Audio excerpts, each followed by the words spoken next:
اللہ کے بابرکت نام سے شروع کرتا ہوں جو بڑا مہربان نہایت رحم والا ہے، اور درود لامحدود حضور صلی اللہ علیہ وآلہ وسلم کی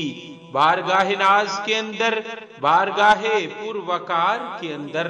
ہدیتاً، عقیدتاً، محبتاً،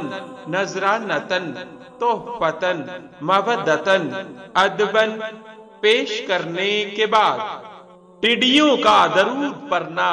فقیر سلطان حسین سروری قادری، جنہوں نے سلطان العارفین حضرت سلطان باہو فنافی سر الاسرار باہو رحمت اللہ تعالی علیہ کی کئی کتابوں کا اردو ترجمہ کیا، اور جو سلطان باہو کے منظور نظر ہیں نے یہ واقعہ بیان کیا کہ ایک رات میں جنگ کے ایک مکان میں ٹھہرا ہوا تھا، تہجد کے لیے اٹھا تو ٹڈیوں نے شور مچایا ہوا تھا۔ میں نے دیوار پر چھڑی مار کر کہا خاموش ہو جاؤ۔ ہاتف غیب سے آواز آئی کہ انہیں کچھ نہ کہو، یہ تو میرے محبوب نبی کریم صلی اللہ علیہ وآلہ وسلم پر درود پاک پڑھ رہی ہیں